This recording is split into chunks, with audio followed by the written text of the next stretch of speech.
Hola a todos, mi nombre es Fabián García y yo voy a estar a cargo del módulo de alimentación de nuestro curso de AMEBI. Así que les doy la bienvenida y sin más pasemos a nuestra primera diapo. En esta charla vamos a trazar una breve historia de la alimentación humana centrada en la alimentación, por supuesto, con el objetivo de que nos ayude a entender nuestra problemática. En la segunda parte vamos a intentar revisar los estudios seminales, los más importantes, que nos llevan a tener una base científica para poder dar una recomendación de alimentación óptima, tanto para nosotros como para el planeta. Finalmente vamos a pasar una rápida revista a algunas estrategias para tratar de transmitir este plan alimentario a nuestros pacientes. Demos comienzo a esta historia yendo a buscar sus raíces en el más remoto pasado. 20 millones de años atrás emergen dentro del mundo de los mamíferos los primates, a los cuales pertenecemos. Los primates son animales arbóreos, esto es decir, viven en las ramas y copas de los árboles. Por ende, su alimentación básicamente son las hojas, frutos, algún huevo, insectos y muy de tanto en tanto algún otro pequeño animal que podían atrapar. Hace 6 millones de años se separó una rama dentro del grupo de los primates.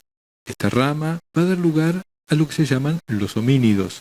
Esta incluye muchísimas especies, Australopithecus, Homo neanderthalensis, Homo sapiens, que venimos a ser nosotros, y muchos otros. Nosotros somos los únicos sobrevivientes.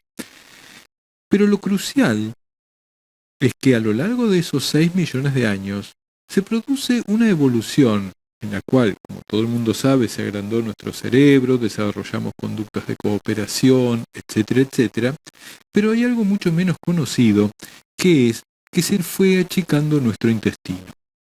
El gráfico que ven a la derecha, debajo de la famosa Lucy, muestra que Homo sapiens, abajo a la derecha, es aquel primate, y de hecho aquel mamífero, que tiene el intestino más pequeño en relación a su cerebro. Esto es decir, que lo que hicimos a lo largo de la evolución relativamente reciente fue ir invirtiendo recursos en el desarrollo del cerebro y sacando esos recursos en el desarrollo del intestino. Para lograr esto, necesitábamos alimentos de mucha calidad, de tal manera que con poco volumen y poco proceso digestivo pudiéramos mantener a un órgano tan caro como es el cerebro. Este proceso fue magistralmente descrito por la antropóloga Leslie Aiello. Ahora bien, para poder cerrar este modelo, es necesario ahora explicar cómo el hombre primitivo tenía acceso a alimentos de mayor calidad nutricional. Y esto se puede explicar por dos mecanismos. Uno, la mayor disponibilidad de carne, mediada por herramientas líticas. Estas permitían, por ejemplo, romper huesos y acceder a la médula ósea, incluso sin tener que cazar al animal, sencillamente llegando como animales carroñeros, cosa que probablemente fuimos. Pero un mecanismo tremendamente importante es el proceso de externalización de la digestión. Este es un proceso único de los seres humanos.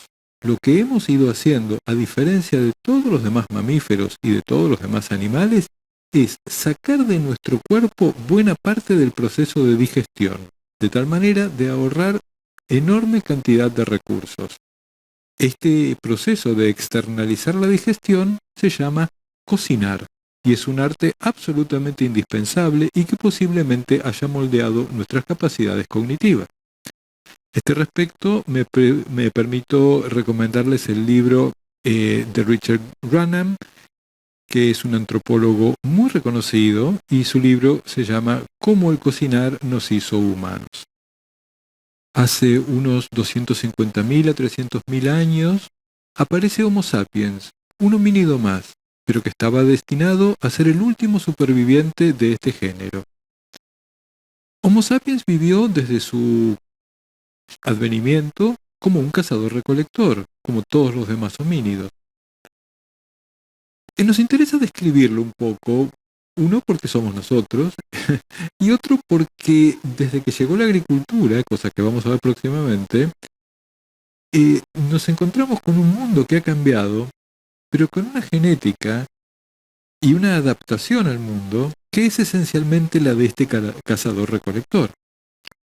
Eran individuos de estatura relativamente elevada, salvo aquellos que poblaron las alturas. Ustedes saben que las personas que moran en las alturas tienden a volverse más pequeñas para adaptarse. De huesos fuertes, con muy buen estado dentario, y que una vez superada la infancia, en la cual la mortalidad infantil era muy elevada, la expectativa de vida era muy razonable, era de aproximadamente 50 años, mucho más, por ejemplo, que en la Edad Media. El nivel de violencia era elevado, pero no tanto como el que sobrevendría luego cuando llegase la agricultura. Y en resumidas cuentas es una criatura bien adaptada a su medio y cuya dieta es más o menos la misma que venimos hablando de millones de años atrás. Algunos animales, insectos, tubérculos, hojas, frutas, semillas, con la diferencia de que ha aumentado la calidad nutricional al aumentar la proporción de caza, esto es decir, de carne, y la posibilidad de cocinar tubérculos y de cocinar algunos de los alimentos para hacerlos más digeribles y disponer, por ende, de muchas más calorías. Es un animal omnívoro, no hay ninguna duda, y en esto radica parte de su éxito. Conocemos tribus que se alimentan de pescado, tribus que no conocen el pescado, conocemos tribus que comen carne en la mayor parte de su alimentación y otros que prácticamente no comen carne. Pero también le encaja el término de ser el único animal cocinívoro, esto es decir, el único animal que come alimentos cocinados. La llegada de la agricultura comienza a ocurrir unos 13.000 años atrás en relación con un calentamiento global que derrite los hielos de los polos, aumenta el nivel de las aguas, el mundo se vuelve más húmedo y más fertilidad. Esto aumenta la población, y ya sea porque el aumento de la población necesitaba más alimento o porque ocurren cambios cognitivos que permiten una mayor organización, la cuestión es que empieza a emerger la agricultura, y emerge primero en la media luna fértil, pero en forma independiente. Va a aparecer un poquito después en China, en el Valle del Indus, después en la Mesoamérica, etcétera, etcétera. La agricultura va a cambiar todas las reglas de juego. Por un lado, cambia la estructura de las sociedades dejan de estar organizadas en forma horizontal y empiezan a organizarse, por así decir, en forma vertical, esto es decir, con una estratificación, con la aparición de jefes, faraones, esclavos, siervos, etcétera, etcétera.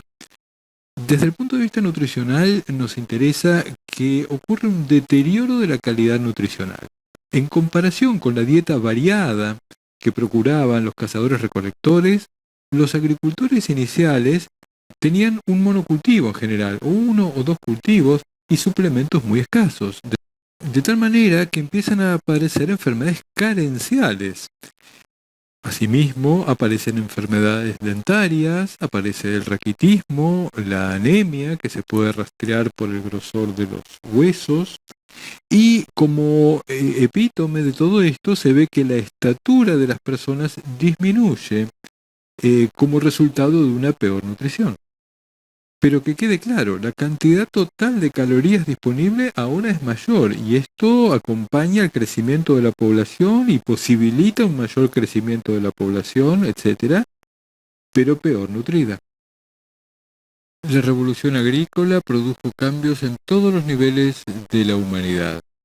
Cambiaron las religiones, que de ser animistas pasaron a ser típicas religiones agrarias, donde los dioses mueren y resucitan, como las plantas.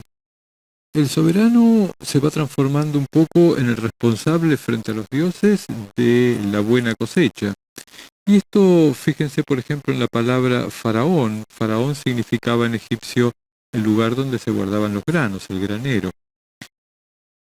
La evidencia muestra también que aumentó el nivel de violencia entre los grupos. Claro, ahora no se peleaba solamente por expulsar un grupo de una zona de caza, sino que se peleaba por obtener la tierra de otro grupo.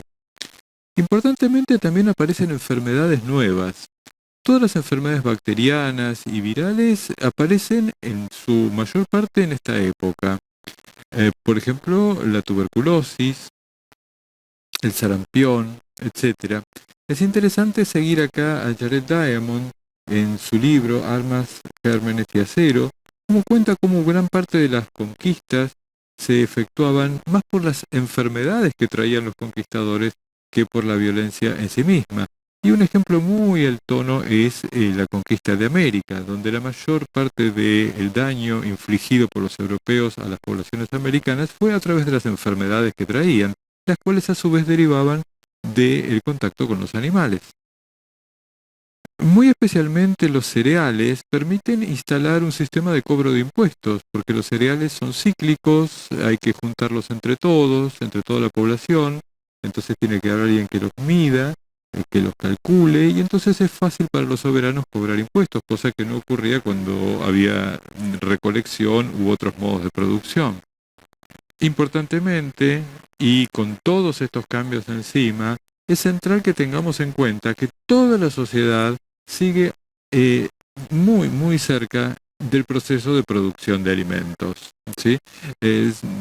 Por ahí no están involucrados directamente ese 1% que era la aristocracia, los faraones, o los escribas, etcétera, pero el 99% de las personas está trabajando en la tierra y los que no están controlando a aquellos que están trabajando en la tierra.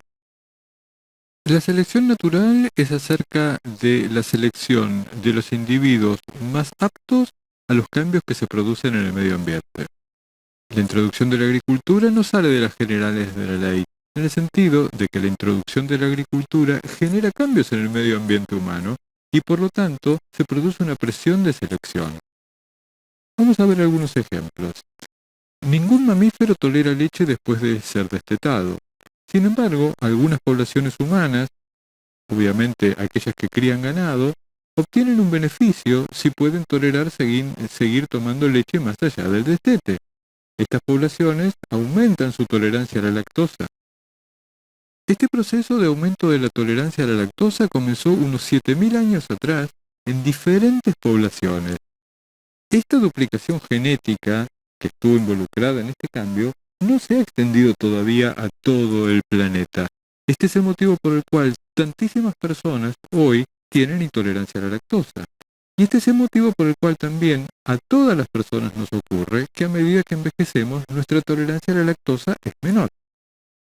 En ciertas zonas de África, los agricultores necesitados de más campo empiezan a talar el bosque o la selva. Esto genera un espacio donde los mosquitos pueden proliferar. Esto genera que aumente la difusión de una enfermedad de los animales, cuál es el paludismo. Llega al ser humano y se transforma en una de las enfermedades que más seres humanos ha matado a lo largo de la historia. Algunos seres humanos, espontáneamente, tienen unos glóbulos rojos más pequeños en los cuales la plasmodia, o sea, el agente del paludismo, no puede desarrollar su ciclo como lo hace en personas que tienen glóbulos rojos comunes. Este rasgo entonces empieza a tener una ventaja de supervivencia, se instala y se transforma en una, si ustedes quieren, enfermedad que llamamos talasemia minor. De tanto en tanto se juntan los dos alelos y se forma la talasemia mayor, que es una enfermedad muy grave, pero en conjunto, padecer talasemia nos da resistencia al paludismo. Y el paludismo, enfermedad a la cual nosotros hemos despertado talando bosques, es una de las enfermedades que más seres humanos ha matado a lo largo de la historia. Volviendo al ejemplo de la tolerancia a la lactosa, no sé si ustedes sabían que los romanos vivían en una zona mucho más cálida que el norte de Europa, y por ende trataban de no consumir mucha leche, puesto que la leche se arruinaba rápidamente en el calor, además tenía bajo prestigio social. Este es el motivo por el cual los descendientes de poblaciones mediterráneas tienen más intolerancia a la lactosa que los descendientes de poblaciones del norte de Europa, donde la intolerancia a la lactosa es muy rara. Este estilo de vida absolutamente agrícola, donde toda la población se dedicaba a la agricultura, a la producción directa de alimentos, y donde la humanidad estaba sujeta a las hambrunas con harta frecuencia, continuó durante larguísimos siglos atravesando toda la Edad Media y el Renacimiento. Y va a ser superada, si se quiere, por lo que llamaríamos la Revolución Industrial. Pero en realidad tenemos que tomar en cuenta tres grandes ejes para asistir a este cambio que se va a producir en la alimentación. El primer eje, sorprendentemente, es el descubrimiento de América. El descubrimiento de América conlleva el descubrimiento de nuevas plantas. Y, cosa que es poco mencionada en los libros de historia, a lo largo de los siglos las plantas americanas van migrando a Europa por obra de los agricultores que los van llevando, y llegamos a que el 70% de la alimentación actual en todo el mundo depende de plantas americanas. Más puntualmente, en los siglos XVI, XVII, XVIII, el aporte de la papa, sobre todo, y del maíz, permitieron un aumento de la población europea. Y este aumento de la población europea fue crucial en posibilitar la revolución industrial. La segunda pata de este movimiento tiene que ver con el cambio en el estilo de las guerras. En esta era en donde la población ha aumentado tanto, donde se han formado los estados-nación, que pueden ahora librar guerras el uno contra el otro, donde las movilizaciones son masivas, donde todo el pueblo está comprometido en una guerra, es necesario desarrollos tecnológicos que permitan alimentar a una enorme masa de gente en campaña. Y es así como surge, por ejemplo, el enlatado en las campañas napoleónicas. Es así como el mismo Napoleón ofrece un premio a quien pueda generar algo que se parezca a la manteca, y entonces alguien aparece con la posibilidad de hidrogenar aceite dando nacimiento así a lo que llamamos la margarina. Y la tercera pata, que es fundamental en este cambio en la alimentación humana, es el hecho de que la revolución industrial promueve una migración masiva de los campesinos desplazados de la agricultura hacia las ciudades, donde empiezan a formar parte del proletariado industrial, que pasa sus días trabajando en talleres y fábricas, todos hemos visto imágenes de esto, y que no tienen manera de procurarse o de cultivar su propia comida, y por ende terminan recurriendo a verdaderas fábricas de comida. Empieza acá el nuevo modo de producción de la alimentación industrial, donde la comida es algo que viene en una lata o en un envase y es algo que tenemos que comprar con nuestro salario. Y ya no más algo que producimos en el huerto con el trabajo comunitario. Acercándonos un poco más al presente, la gran mayoría de la población ya se ha urbanizado. La producción y el consumo de alimentos en este momento se encuentran absolutamente divorciados.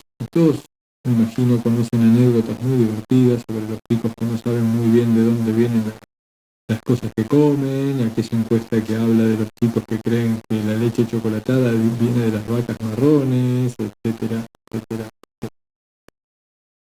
Pero más importante que esto es que la producción de alimentos, además de estar divorciada de la vida cotidiana de la gente, la producción de alimentos, decía, se acopla a la lógica del mercado. Esto es decir, si uno tiene una fábrica de alimentos, lo que le interesa es maximizar el rédito de esa fábrica produciendo más alimentos. Ya no se produce para nutrir a la familia o los que dependían del huerto, se produce para obtener un beneficio. Por lo tanto, lo bueno es producir más y vender más. Y esto nos lleva, sin solución de continuidad, a la sociedad de consumo, en donde aparece el consumo masivo de alimentos, que es el tema que venimos siguiendo, en base a propiedades adictivas, sobre todo a cargo del azúcar, del jarabe de maíz de alta fructosa, de las grasas y de la sal. Lo que ocurre es que esta industria que produce cada vez más se encuentra con un mercado inelástico, porque uno no puede comer infinitamente más. Uno puede tener 50 coches, pero no puede comer 50 almuerzos. La producción de calorías claramente supera los requerimientos nutricionales y entonces la industria recurre a aumentar las calorías por cada gramo de alimento. Y como no comemos por hambre realmente, sino que comemos por cultura y además, y esto es lo más importante, comemos porque nos hemos vuelto adictos a la comida gracias a las propiedades del azúcar, de la grasa, de la sal. Entonces, inevitablemente, esta dinámica social, económica, histórica, nos lleva a la obesidad. Resumiendo este proceso, entonces, el proceso de urbanización, el aumento de la población y la industrialización nos alejaron de la comida como cosa real y la reemplazaron por un producto industrial. Ya no comemos una naranja, sino que tomamos en una botella de vidrio o de plástico una bebida con un nombre de fantasía que tiene, entre comillas, gusto a naranja, además de burbujas y azúcares y todo este tipo de cosas. Y como todo este proceso sigue una lógica de maximización del beneficio económico, en algún momento se incorporan sustancias adictivas que no están prohibidas, como el azúcar y el jarabe de maíz, etc.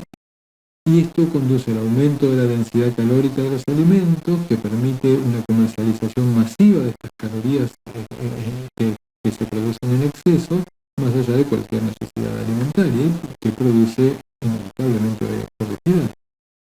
Hagamos una pequeña nota al margen. Me gustaría compartir con todos ustedes el concepto de coevolución. En esencia, hay que abandonar esa oposición que nos sitúa a nosotros de un lado y a la naturaleza del otro lado. La verdad sea dicha es que prácticamente toda la naturaleza que existe hoy sobre el planeta Tierra ha sido modificada por el ser humano, el clima incluido. Fíjense en la foto que está a la izquierda. La espiga que está en la extrema izquierda, así chiquitita como es el maíz primitivo. Este es el maíz que existía hace 9.000 años. Pero los mayas lo fueron cruzando aquel que tenía más grandes, los granos más grandes, hasta llegar a una mazorca como la que ven en la extrema derecha, que es lo que nosotros vamos y encontramos en la verdulería el día de hoy. Lo que quiero decir es que lo que estamos comiendo viene de la naturaleza, pero de una naturaleza modificada por el ser humano. Y este es un camino que no tiene vuelta atrás. El ser humano tiene que vivir con la naturaleza. No podemos vivir en la vereda de nuestra vida. En la foto de la derecha estamos viendo vacas en un feedlot, todas encerradas y comiendo un alimento preparado. Es decir, esto no tiene nada que ver con el cazador que atrapaba un animal salvaje. Es un producto totalmente diferente, es una carne que tiene una calidad absolutamente diferente. La carne de estas vacas tiene 30% de grasa, mientras que la carne de un venado salvaje tiene 5% de grasa. O sea que toda la naturaleza hoy es una naturaleza humanizada.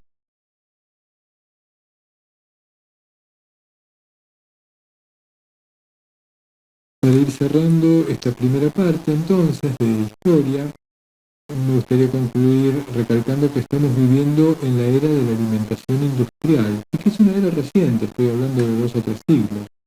Estoy hablando de una era también en la cual el alimento es una mercadería. Y esta asociación, esta afirmación es crucial de ser tenida en cuenta. También es cierto que estamos viviendo en la era de la alimentación adictiva, una era en la cual comemos porque deseamos, no porque tengamos hambre.